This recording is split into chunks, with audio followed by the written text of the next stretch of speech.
नमस्कार, मी अर्चना उजागरे पुन्हा एकदा आपलं पर्यावरण या वाहिनीद्वारे समस्त निसर्ग मैत्रिणींचं मनपूर्वक स्वागत करते.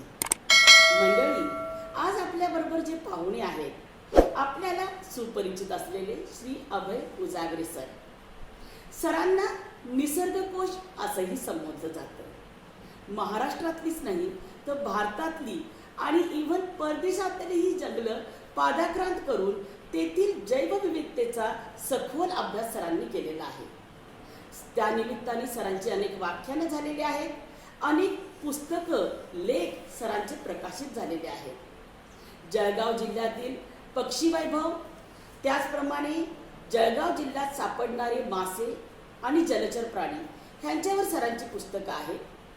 ह्याबरोबरच नुकतंच सरांनी आसाम जंगलावर लिहिलेलं मानस नॅशनल पार्क हे कॉफी टेबल बुक अतिशय चर्चेत आहे. त्यानिमित्ताने आज आपण सरांशी आसामच्या जंगलातील जैवविविधता या विषयावर संभाषण करणार आहोत. सर, आमच्या ह्या कार्यक्रमात आपलं स्वागत आहे. नमस्कार सर. सर्वात आधी आपल्याला एक प्रश्न मी आपल्याला विचारू इच्छिते. मानस जेव्हा आम्ही संबोधतो तेव्हा सर्वसामान्यांच्या नजरेपुढं मानस सरोवर हे लक्षात येतं. मानस नॅशनल पार्क काय आहे या विषयावर जरा तुम्ही आम्हाला माहिती द्याल? नक्की. जसं सगळ्यांना माहिती आहे की आपला जो देश आहे आणि आपल्या ज्या परंपरा किंवा आपली जी काही श्रद्धास्थान आहे त्याच्यात मानस हे एक मोठं श्रद्धास्थान आहे. आपलं मानस जेव्हा उल्लेख होतो तेव्हा सगळ्यांना भगवान शिव, हिमालय, तिथलं ते सरोवर, इथली कमळं, ते सगळं आपल्या नजरेसमोर येतं. त्यामुळं कोणाही सर्वसामान्य माणसाला जेव्हा मानस हा उच्चार होतो तेव्हा सर्वप्रथम मानस सरोवरच लक्षात येतं. बहुतेकांना हे माहीत नाही की त्याच नावाने आणखी एक जंगल सुद्धा आहे. मानस या नावाने एक जंगल सुद्धा आहे जे आसाम राज्यामध्ये आहे. मानस राष्ट्रीय उद्यान, ज्याला मानस नॅशनल पार्क म्हटलं जातं, हे एक अत्यंत उत्कृष्ट असं भारतातलं जंगल आहे, भूतान सीमेवरचं. तर त्यामुळं सर्वसामान्यांचा गैरसमज होतो, चांगल्यांचा होतो. जेव्हा आम्ही म्हणतो की आम्ही मानसला काम, अरे बापरे, मानसला मग तुम्ही ते तळ्याला हे केली का, परिक्रमा केली का, तलावाला परिक्रमा केली का? मग त्यांना सांगावं लागतं की मानस सरोवर वेगळं आहे आणि मानसचं जंगल वेगळं आहे. तर कुठे आहे हे मानसचं जंगल हा एक प्रश्न आहे. त्या निमित्ताने मी अजून एक विचारते. अहो, महाराष्ट्र सोडून तुम्ही एकदम आसाममध्ये का गेला? काय आहे एवढं त्या आसामच्या जंगलांमध्ये? कसं आहे की मानस, जसं मी बोललो, हे तर आसाम, जे आपले 7 सिस्टर्स म्हणतो आपण, पूर्वोत्तर राज्य जे आहेत आपले, तिथलं आसाम हे जे राज्य आहे, एक वैशिष्ट्यपूर्ण राज्य, महत्त्वाचं राज्य. त्या राज्यामध्ये भूतान सरहद्दीवर, भूतान देशाची जी सरहद्द आहे त्या सरहद्दी जवळ वसलेलं हे एक सुंदर हिमालयाचा जो पायथा येतो, ज्याला फूट हिल्स म्हणतो आपण, ईस्ट हिमालय म्हणजे पूर्व हिमालय जो आहे किंवा खालचं जे पठार आहे त्याच्यावर वसलेलं हे सुंदर जंगल आहे एक मानस म्हणून. 950 स्क्वेअर किलोमीटरचं जंगल आहे. आणि ह्याला लागून, अगदी लागून, म्हणजे एक कंटिन्युटी ज्याला आपण म्हणतो, सलगता, पलीकडे भूतान चालू होतं. तर भूतानमध्ये रॉयल मानस नॅशनल पार्क आहे. आपल्याकडे मानस आहे, त्यांच्याकडे रॉयल मानस नॅशनल पार्क. तर ही कंटिन्युटीमध्ये जंगल आहेत, म्हणजे एकाला एक लागून असलेली जंगल आहेत दोन्ही. तर ही आसाममध्ये आहेत. आता मी तिथं का पोचलो, तर ॲक्च्युली हे मागं जावं लागेल आपल्याला. म्हणजे जेव्हा मी कॉलेजला शिकत होतो ते एक पुस्तक हातात आलं. प्रख्यात जे शिकारी होते किंवा निसर्ग अभ्यासक होते, व्यंकटेश माडगुळकर, ज्यांना आपण तात्या म्हणून ओळखतो, तर तात्यांचं पुस्तक माझ्या हाती लागलं, जंगलावर लिहिलेलं. तर त्याच्यात मानसचा उल्लेख होता आणि सोनेरी माकडं. तर तात्या, म्हणजे साधारण मला वाटतं 78 वगैरेची गोष्ट असेल, तेव्हा ते सोनेरी माकडं पाहायला मानसच्या जंगलात गेले असं त्यांनी उल्लेख केला होता. एक प्रकरण आहे त्याच्यावर. तर ते खूप कुतूहल जागृत झालं माझं. आता सोनेरी माकडं म्हणजे काय? तर वेगवेगळ्या प्रकारची जी जीव आहेत, वन्यजीव आहेत, त्याच्यातली ही एक जात आहे, म्हणजे ज्या आपण स्पीसीज म्हणतो, प्रजाती. आणि ती फक्त त्या जंगलातच सापडते. हा, फक्त ती जे ब्रह्मपुत्राचं जे जंगल आहे आपल्याकडचं आणि भूतानकडचं, त्या काही भागामध्ये ह्यांचं वास्तव्य आहे. आणि ते खूप थोडे आहेत, म्हणजे खूप रेअर किंवा एंडेंजर्ड स्पीसीज आहेत. तर ते पाहायला ते खास तिथं गेले होते. जगभरात फक्त तिथंच दिसतात. आणि पूर्णपणे सोनेरी रंगाची, म्हणजे सोन्यासारखी चमकणारी ही माकडं. क्या बात आहे. हा, तर अति सुंदर माकडं म्हटलं जातं त्याला, माकडांमधलं अत्यंत सुंदर माकड. हां, हां. तर ते पाहायला ते तिथे गेले होते. तर त्याचा किती त्यांना त्रास झाला, कसे गेले कलकत्ता, तिथून मग गुवाहाटी, काय काय करावं लागलं. तेव्हा तिथं कसलं वाईल्ड लाईफ होतं, रानटी हत्तींचे कळप होते, ते रस्ते अडवायचे. रात्री जायचं म्हणजे जीवावरच काम होतं. हत्ती मागं लागतील, गेंडे मागं लागतील, रानमशी मागं लागतील. बरं तिथं काही सोयी नव्हत्या, भूतांची सरहद्द, अनंत अडचणी. आणि पूर्ण आपला जनजातींचा प्रदेश म्हणजे बोडो लोकांचं वास्तव्य आहे त्या भागामध्ये. तर त्या लोकांचं वास्तव्य तिथं सगळं, त्यांचं ती जमीन, त्यांचा तो भूभाग. तर त्यामुळं ते मला एकदम आकर्षून गेलं. ते जे वर्णन केलं त्यांनी, ते तिथून भूतानमध्ये गेले ते माकड पाहायला. काय काय अडचणी आल्या, शेवटी त्यांनी ते माकड पाहिलं. मग त्यांनी जे वर्णन केलेलं आहे ते इतकं सुंदर होतं की ते भारावल्यासारखं झालं. आणि तेव्हाच ठरवलं की जेव्हा पहिली संधी मिळेल तेव्हा मानसला जायचं. त्यामुळं जेव्हा मला संधी मिळाली मानसला जायची तेव्हा मी तिथं पोहोचलो. मग काय वैशिष्ट्य सांगू शकता का? कारण मानस हा काय आहे? ते नॅशनल पार्क आहे का टायगर रिझर्व आहे? हे नक्की काय आहे? मानस हे खूप सुंदर जंगल आहे. बहुतेकांना कल्पना नाहीये. जाण्याचा उद्देश तोच होता की इतकं सुंदर जंगल. आज आपल्याकडे ताडोबा प्रसिद्ध आहे वाघांसाठी, कॉर्बेट प्रसिद्ध आहे, खाली तुमच्याकडे रणथंबोर प्रसिद्ध आहे, खाली पेरियार प्रसिद्ध आहे, सिमलीपाल आहे, वेगवेगळे आपल्याकडे जंगल आहे. परंतु मानस लोकांना जास्त माहिती. काझीरंगा माहिती, परंतु मानस माहित नाही. गेंड्यासाठी काझीरंगा. हा, पण मानसलाही गेंडे हे लोकांना माहित नाहीये. आणि नुसते गेंडेच नाहीयेत, तर मानसला बिग 5 जे म्हणतो भारतीय जंगलातले, हत्ती, रानटी म्हशी, वाईल्ड बफेलो. मी इथं गौर म्हणत नाहीये, वाईल्ड बफेलो बोलतोय मी. रानटी म्हशी आणि ओरिजिनल ब्रीड, म्हणजे जे आपण जेनेटिकली जो घेतलं तर त्याच्यातली जी सगळ्यात चांगली ब्रीड आहे ती मानसला आहे. आणि सगळ्यात मोठ्या संख्येने भारतात रान म्हशी मानसला आहे. हा, तर ते गौर, त्याच्यानंतर वाघ आणि त्याच्यानंतर गेंडा, बिग 5 ज्याला आपण म्हणतो ते मानसच्या जंगलामध्ये आहेत. मानसचं जंगल जसं मी म्हटलं 950 स्क्वेअर किलोमीटर आहे. हे आता काय काय याचं वैशिष्ट्य सांगतो. हे नॅशनल पार्क तर आहेच, राष्ट्रीय उद्यान आहे, ह्याच्याशिवाय हे इंटरनॅशनल ज्याला वर्ल्ड हेरिटेज साईट आहे, विश्व धरोहर आहे ती मानस. म्हणजे तिला तो दर्जा दिलेला आहे.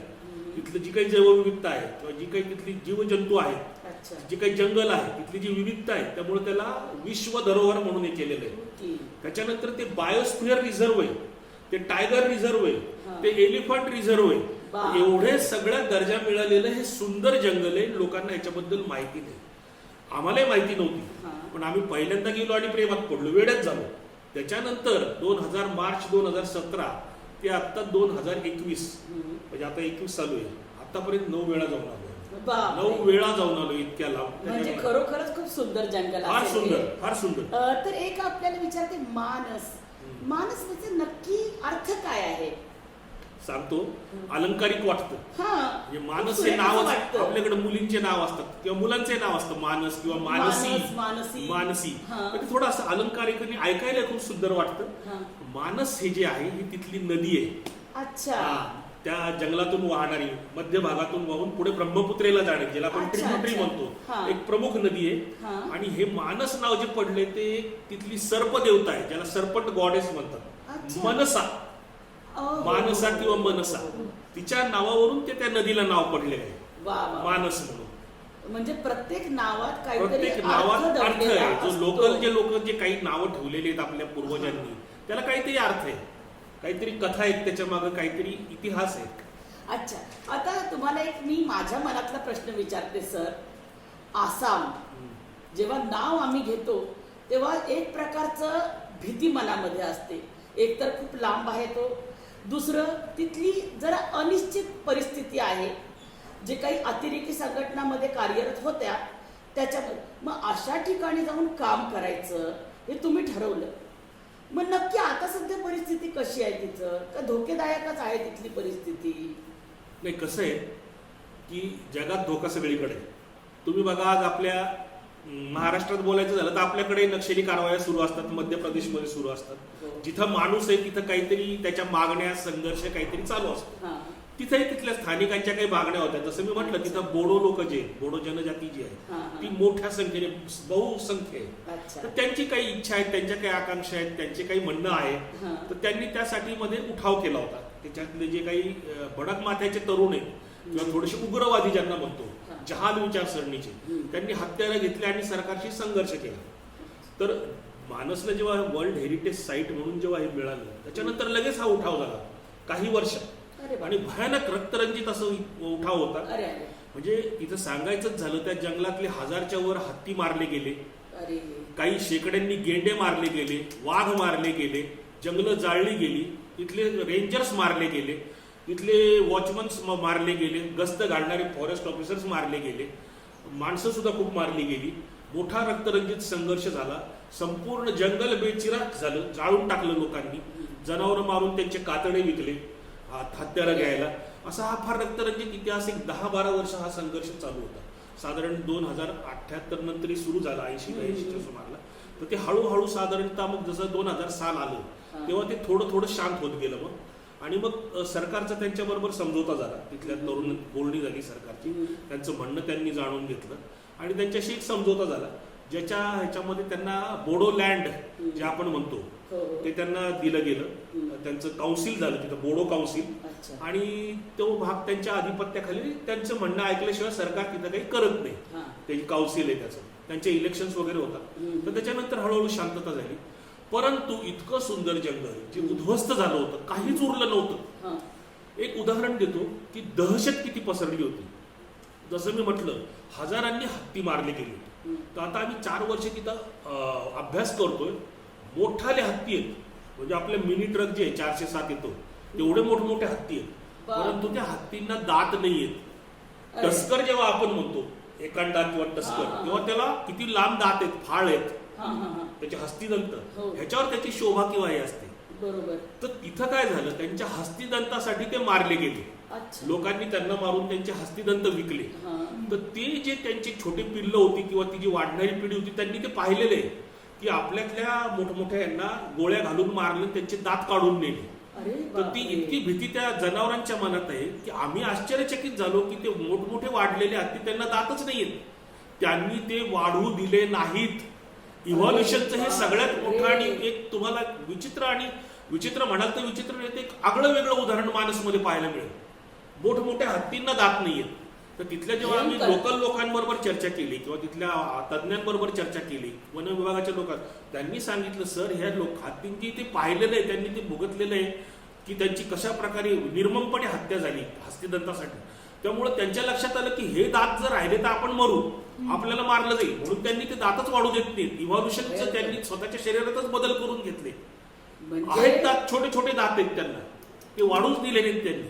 तर हे पहिल्यांदा आम्हाला तिथं लक्षात आलं की असं पण होऊ शकतं. म्हणजे जनावरं इतक्या दहशती खाली आणि ह्याच्या खाली की त्यांनी स्वतःमध्ये शारीरिक बदल करून घेतले त्याच्यासाठी. तर अशा पद्धतीने गेंडे पूर्ण नाहीसे झाले होते. आता 2007 मध्ये जवळपास तिथे गेंडे परत रिइंट्रोड्यूस केले. आता आहेत जवळपास 30-35 गेंडे आहेत तिथे. रान म्हशी सगळे गायब झाले होते, लपले होते, पळाले होते, काहीच नव्हतं. आम्ही जेव्हा गेलो तेव्हा लोक यायला लागले होते. अजून सुद्धा आम्ही गेलो तर आम्हाला पानबाडी म्हणून जी रेंज आहे तिथं 3 रेंज आहे. पानबाडी वेस्ट साईडची, मधली बासबाडी जिथं आम्ही थांबतो, आणि भुईयापारा पूर्वेची 3 रेंजेस आहे. तर पानबाडीमध्ये आम्हाला आत्तापर्यंत जाऊ देत नव्हते 2 वर्ष आधीपर्यंत की जाऊ नका, कारण थोड्या कारणावरून तिथं खून खराबा चालू व्हायचा. लोक हत्यारं काढून घ्यायचे, मुर्दे पडायचे, आपापसातलेच काहीतरी भानगडी भांडणं. तर त्यामुळे, आणि आमच्या ग्रुपमध्ये मुली काम करणारे लांब लांबून, म्हणजे आमच्याकडे तुम्हाला माहिती आहे की मिडल ईस्ट वरून मुली येतात, काही आमच्याकडून बाहेरच्या फॉरेनच्या येतात, UK USA, भारतातल्या मुली आहेत, डॉक्टर्स आहेत आमच्याकडे, एअर हॉस्टेसेस येतात. तर अशा मुली जेव्हा आमच्या भरोशावर येतात, आमच्यावर काम करतात, तर तेव्हा त्यांची प्रोटेक्शन ही आमची जबाबदारी आहे. परंतु मी एक पाहिलेलं आहे की जसं आपण म्हणतो माणूस म्हणजे त्याच्या भावना, इच्छा, संघर्षाला तसं माणुसकी पण आहे.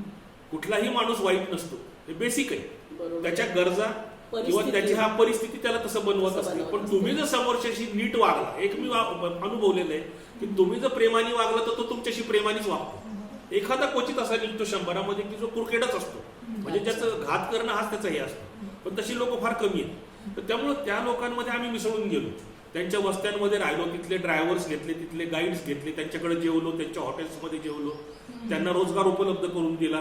तर त्यामुळं त्या लोकांचा विश्वास बसला आमच्यावर. की हे काही कुठल्या ह्याला आलेले नाहीत, हे जंगलात आपलं काहीतरी काम करतात, जंगलाबद्दल माहिती काढतात. त्यांच्या लक्षात आलं की कुठलाही यांचा छुपा उद्देश नाहीये, उलट हे इथल्या जैवविविधतेवर काम करतायत, काहीतरी सरकारला द्यायचा प्रयत्न करतायत. आणि मला सांगायला आनंद वाटेल की इतक्या वेळा आम्ही गेलोय, 9 वेळा आसामला जाऊन येणं, भूतान सरहद्दीवर काही सोपं नाही. विमानाची तिकीटं, राहणं, फिरणं, सगळा खर्च लाखांमध्ये खर्च झालेला आहे, काही लाख. पण बापरे. आम्ही हे आमच्या स्वतःच्या फंडिंगमधून केलेलं आहे, आमच्या संस्थेच्या फंडिंगमधून. सरकारकडून किंवा कोणाकडूनही एक नवा पैसा घेतलेला नाही. फक्त हे प्राण्यांवरचं प्रेम. हे आमचं प्राण्यांवरचं, तिथल्या जंगलांवरचं प्रेम आणि तिथल्या वन विभागाला आणि सरकारला आमच्याकडून ही एक मदत किंवा भेट आहे. त्यामुळे तिथले जेव्हा मंत्री महोदयांनी हे पाहिलं, त्यांनी खूप ॲप्रिशिएट केलं, नावाजलं, त्यांनी बोलवलं आम्हाला भेटायला. आमच्या पुस्तकाचं प्रकाशन केलं त्यांनी स्वतः, त्यांचं त्याला फॉरवर्ड दिलं वापरायला आम्हाला. त्यांना खूप सुंदर ते पुस्तक आवडलं. जरा दाखवता का सर ते पुस्तक? हे ते please? पुस्तक आहे बायोडायव्हर्सिटी, अच्छा. Field guide on biodiversity of मानस नॅशनल पार्क. हा आता फक्त 3 वर्षाचा अभ्यास आहे, अजून अच्छा. पुढं 6-7 वर्ष हे काम चालणार आहे. तर आत्ताशी तर आम्ही असं म्हणू की टिप ऑफ द आईसबर्ग, म्हणजे एक नुसतं नखा एवढा आम्ही शोधलेलं आहे अजून. आणि ह्याच्यात हा जो प्राणी दिसतो याच्याबद्दल मी सांगू हो, मी इच्छितो. आपल्याला हा विचारतच होती की मानसची जैवविविधता जरा तुम्ही आम्हाला सांगा, पहिले- आणि हा प्राणी काय आहे बिलकुल. ओळखू येत नाहीये. बिलकुल. मी पहिल्यांदा या प्राण्याबद्दल सांगतो. हे एक प्रकारचं सिव्हेट आहे, ज्याला आपण ऊद मांजरं म्हणतो. त्याच्यातलं भारतात आढळणारी सगळ्यात मोठी प्रजाती आहे. ह्याला हो का? म्हटलं जातं बिंटुरॉंग. हा अच्छा. रात्रींचर म्हणजे रात्री फिरणारा प्राणी आहे. अच्छा. रात्री बाहेर निघतो, झाडांवरच राहतो, झाडांच्या डोल्यांमध्ये राहतो आणि ओमनिव्होरस आहे, सर्व काही खातो. किडे, छोटे छोटे किडे, मॅमल्स, छोटे पक्षी, अंडी किंवा फळं, सगळं काही खातो हा. आणि मुख्य म्हणजे मानसमध्ये ह्याचा फोटो नव्हता. मानसमध्ये लोक बोलायचे की हा आहे, पण कोणाला फोटो मिळाला नव्हता. तर मानसमध्ये 40 वर्षामध्ये पहिल्यांदा हा फोटो मिळालेला आहे. तो दिवसा उजेडी वा, वा, मिळाला, दिवसा 9 वाजता मिळालेला फोटो. उल्लेखनीय, खरंच तर उल्लेखनीय. असे अनेक आम्ही, मानसची वैशिष्ट्यच हे की मानसला 40 जवळपास प्रजाती अशा आहेत की ज्या ग्लोबली थ्रेटन्ड आहेत, म्हणजे विश्वस्तरावर धोकाग्रस्त आहेत.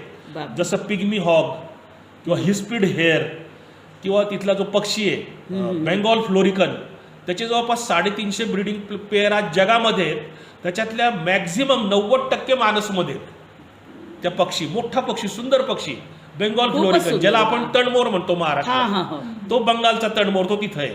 अच्छा. तिथं सगळ्या जातीचे 5 ते 6 जातीचे हॉर्नबिल्स आहेत, ब्रॉडबिल्स आहेत, पॅरटबिल्स आहेत, सुंदर सुंदर पक्षी. म्हणजे जवळपास 550 ते 600 प्रजातींचे पक्षी आहेत तिथे. त्याच्यानंतर जवळपास 55 जातीचे मॅमल्स आहेत, 650 प्रजातींची फुलपाखरं आहेत. बापरे. कीटकांचा तर विषयच सोडून द्या. तर एवढं सगळं आम्हाला सगळं ह्याच्यामध्ये जेव्हा आम्ही सगळं ह्याच्या समोर कव्हर करू, तर हे पुस्तक किती मोठं होईल. आणि हे आत्ताच ह्याचं वजन किलोभर आहे, तर त्याचं तेव्हा वजन काय असेल ते लोक तेच म्हणत होते की सर एकातच कंपाईल करताय तुम्ही हे सगळं, तर ते पुस्तक 5-10 किलोचं तर पुस्तकच होईल. म्हटलं होऊ द्या, पण ते काम असं असेल की त्याला कोणी पुढं हातच लावणार नाही, इतकं मोठं काम आम्ही उभं करू. ते तर खूप सुंदर काम आहे. आणि त्यामुळे लोक लांब लांबून येत आहेत, स्वतःहून आवर्जून आम्हाला सांगतायत की आम्हाला काम करू द्या याच्यावर, आम्ही तुमच्याबरोबर काम करतो, आम्हाला सामील करून घ्या तुमच्या अभ्यास गटामध्ये. आणि मी आभारी आहे सरकारचं तिथल्या, की त्यांनी आम्हाला त्याच्यात संधी दिली. तिथले जे वन विभागाचे जे प्रमुख होते हिरण्य शर्मा, त्यांनी खूप मदत त्यांनी केली फार असेल ना? मदत केली. म्हणजे अच्छा. ऍक्च्युली आम्ही टुरिस्ट म्हणूनच गेलो हो. होतो पाहायला, पण त्यांनी जेव्हा पाहिलं, आमच्याजवळचे कॅमेरे पाहिले, लाखाचे कॅमेरे आहेत, मुलांकडे लेन्सेस पाहिल्या, मग ते म्हणे तुम्ही याचे चांगल्या फोटोंचं का हे का नाही करत, डाटा का नाही हे करत, म्हणे वेगळा काढत, कंपाईल करा, एक पुस्तक बनव. मग आम्ही एक पहिलं पुस्तक बनवलं, त्यांना दाखवलं, ते खूप खुश झाले. ते म्हणे तुम्ही याच्यावर पुढं काम करा. त्याच्यावर आम्ही मग आता ऑफिशियली तिथल्या वन विभागाने आम्हाला परवानगी दिली, जैवविविधता मंडळाने परवानगी दिली, मंत्री महोदय तिथले पाठीशी आहेत. तर त्यामुळं खूप सुंदर काम आता तिथं होतं आहे. आणि वर्षातून आम्ही 1-2-3 वेळा तिथं जातो, म्हणजे वेगवेगळ्या सीझनमध्ये. आता परत जाणार आहे एप्रिलमध्ये, कारण एप्रिल नंतर तिथं पाऊस चालू होतो. आणि सगळ्यांना माहिती आहे की ब्रह्मपुत्रेला बऱ्याचदा महापूर येतात. म्हणजे याचं जे हेडक्वार्टर आहे, ऑफिस जे आहे बारपेटा रोड, तिथे छाती एवढं पाणी अरे येतं देवा. शहरामध्ये, इतकं भयानक पूर परिस्थिती होऊन जाते त्या जंगलांमध्ये. तर त्यामुळे तिथं थांबता येत नाही. आणि जंगलांमध्ये जळू आहेत, लिचेस मोठमोठ्या, अरे बाप. म्हणजे जमिनीवर तर सोडूनच द्या, झाडांवरून अंगावर पडतात. घनदाट जंगल आहे, ॲल्युव्हियल फॉरेस्ट आहे. अच्छा. ईस्ट हिमालय आणि फुटहिल्स हिमालय जे आहे, ॲल्युव्हियल आणि सेमी एव्हरग्रीन आणि ड्राय डेसिड्युअस याचं अच्छा. कॉम्बिनेशन आहे. आता ॲल्युव्हियल म्हणजे काय, तर जी विचारणार माती आणि होते. रेती हां. ह्याच्यामुळे तयार झालेली जी जमीन आहे, अच्छा. वाहून आलेली माती हां, आणि हां, रेती, ह्याला ॲल्युव्हियल लँड म्हटलं जातं. तिथं असलेलं जंगल, ग्रासलँड्स खूप सुंदर आहेत, मैलोन पसरलेले ग्रासलँड्स आहेत, म्हणजे पाहत राहावं असे लांबच लांब सव्हानासारखे ग्रासलँड्स आहेत ते आहे. मोठमोठे दाट जंगल, एव्हरग्रीन पॅचेस आहेत, म्हणजे काय बात आहे. 1,200 फुटाची झाडं आहेत तिथं. तुम्ही तर इतकी- म्हणजे हं. जी माहिती सांगताय ती निसर्ग प्रेमी अक्षरशः वेळ लागल अशा निसर्ग बिलकुल, प्रेमींना असं अक्षरशः जंगल आहे म्हणजे हे. जलामधलं जीवन घ्या, ऑटर्स घ्या, किंवा तिथले आढळणारे जे डॉल्फिन्स आहेत, गँगेस डॉल्फिन्स आहेत जे ब्रह्मपुत्रेत सापडतात, अच्छा. किंवा वेगवेगळे मासे आहेत, जसं काही ईल आहे आपलं, लॉंगफिन ईल आहे.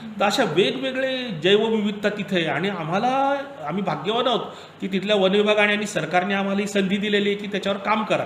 तर त्यामुळे आम्ही आमच्याकडून जेवढं देता येईल तेवढं द्यायचा प्रयत्न करतोय. सर, थोडक्या वेळामध्ये तुम्ही आम्हाला मानसच्या जंगलाची एक खूप सुंदर सहल घडवून आणलेली आहे, त्याबद्दल मी आपले आभार मानते. मी अतिसुंदर जंगल आहे. मी सगळ्यांना सांगेन ज्याला संधी मिळेल नक्की. जरूर चला, तिथले ऑर्किड्स पाहून वेडे होऊन जाल. आम्ही नक्कीच विचार त्या करतोय आता जंगलातले म्हणजे झाडं तुम्ही जेव्हा ऑर्किड्स फुलतात तिथे, तर ते जे घोसच्या घोस फुलांचे लटकत असतात, आहा. तर ते पाहून माणसं वेडे होतात नुसते. इतक्या वेगवेगळ्या प्रकारचे ऑर्किड्स आहेत तिथे. तर नक्की आम्हालाही आणि मला वाटतं आपल्या प्रत्येक निसर्ग मित्राच्या मनात हे आलेलंच असेल की आपणही आसामच्या जंगलात जावं आणि तिथली सुंदर जैवविविधता बघून त्याचा अनुभव घ्यावा. सर, तुम्ही आता जे तुमचं पुढील काम करताय त्याच्याबद्दल तुम्हाला आतापासूनच खूप साऱ्या शुभेच्छा देते. आणि लवकरच सर, मला माहिती आहे अजून आपण आपल्या निसर्ग मित्रांना अजून याच्याबद्दल ऐकायला खूप आवडेल. पुन्हा एकदा आपण असेच भेटूया. आपण दिलेल्या जो महत्त्वपूर्ण वेळ दिला तुमचा त्याबद्दल मी आपलं पर्यावरण वाहिनीतर्फे आपले आभार मानते. नमस्कार. आभारी आहे मला संधी दिली. धन्यवाद.